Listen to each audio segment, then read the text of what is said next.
a mystery that has gripped the country since the initial dramatic trial. 13-year-old girl Tair Rada was found brutally murdered in 2006 in a locked stall in a school bathroom.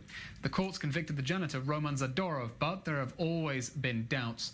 Questions about evidence covered up, avenues not explored. Now Zadorov's lawyers say they have new evidence. A hair found on Rada's clothes that doesn't match the murdered girl or the man serving a life sentence. אנחנו יודעים, את תאיר אנחנו לא נחזיר. אבל את האמת אנחנו חייבים לדעת.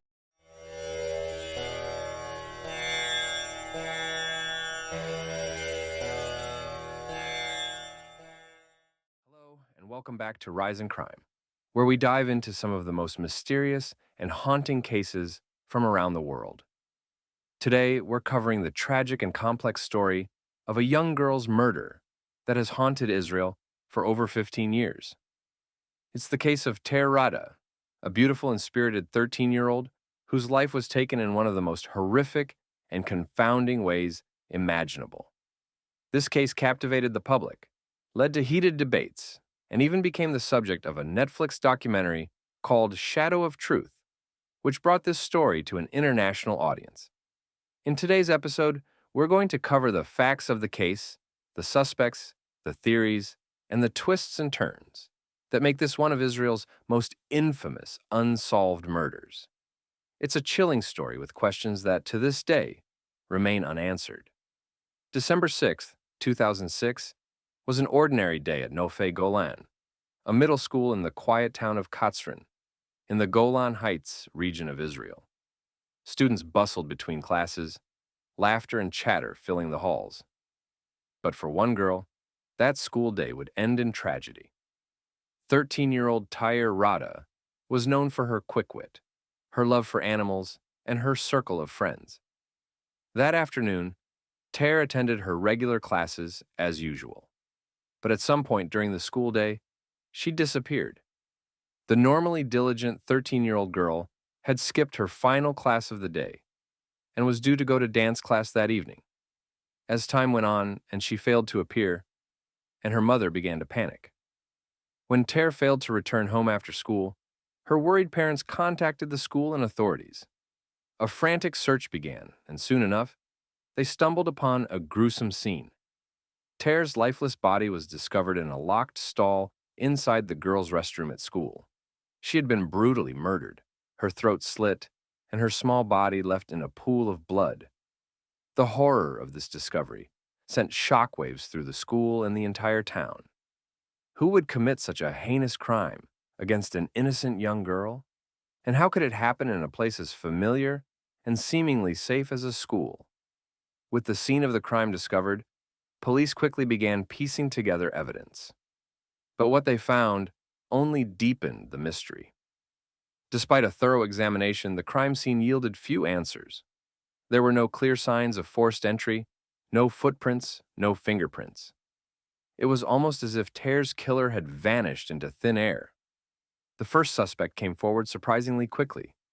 His name was Roman Zadorov. Roman was a Ukrainian immigrant who worked as a handyman at the school. His criminal record was clean, but the police quickly focused on him after a colleague reportedly mentioned that Roman had recently complained about school kids bothering him. A profile was built around Roman, an outsider who didn't quite fit in with the community. After hours of intense interrogation, Roman Zadorov eventually confessed to the murder. But here's where things get complicated. Soon after, he recanted his confession, claiming it was coerced. He insisted he had no involvement in Tair's murder. His claim raised immediate questions. If Roman didn't do it, then who did? Why would someone else murder a young girl in her school's bathroom? And how did they do it without leaving any trace?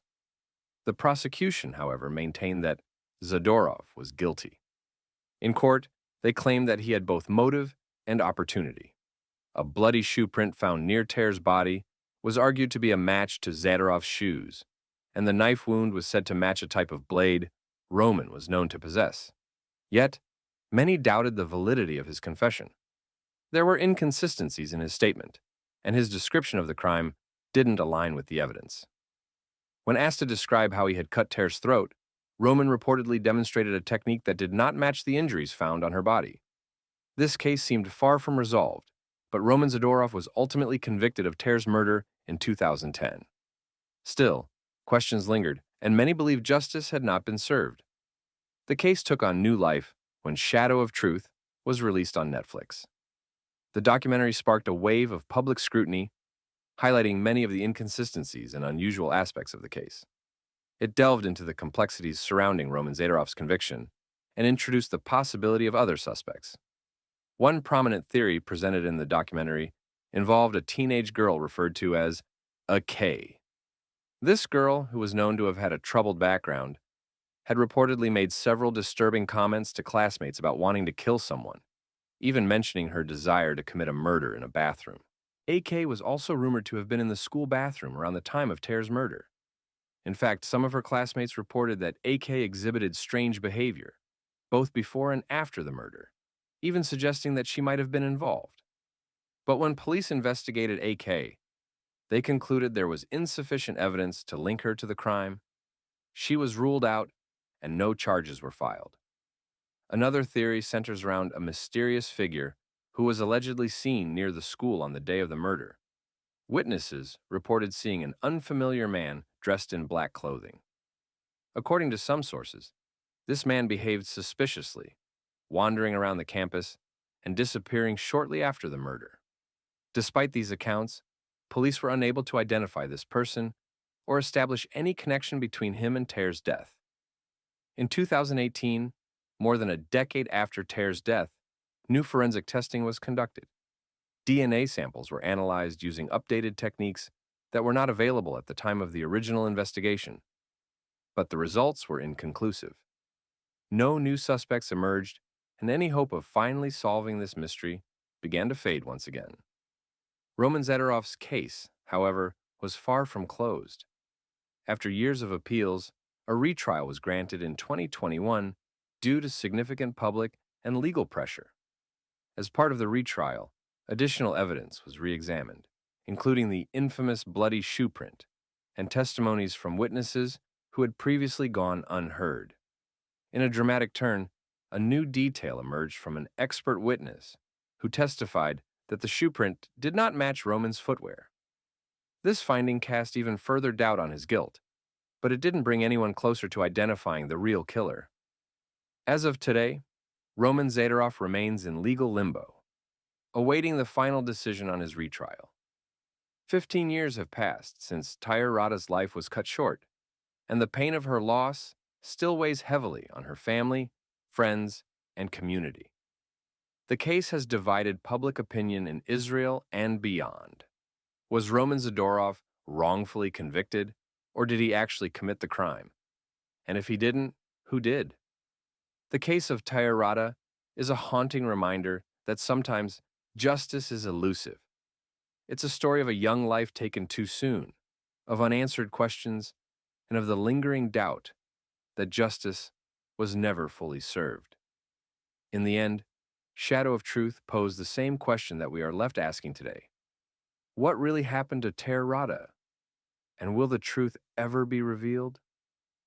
As we conclude this episode, we remember Tair, a young girl whose life was stolen, and whose story continues to haunt those left behind. Thank you for joining us on this journey through one of Israel's most tragic and mysterious unsolved cases.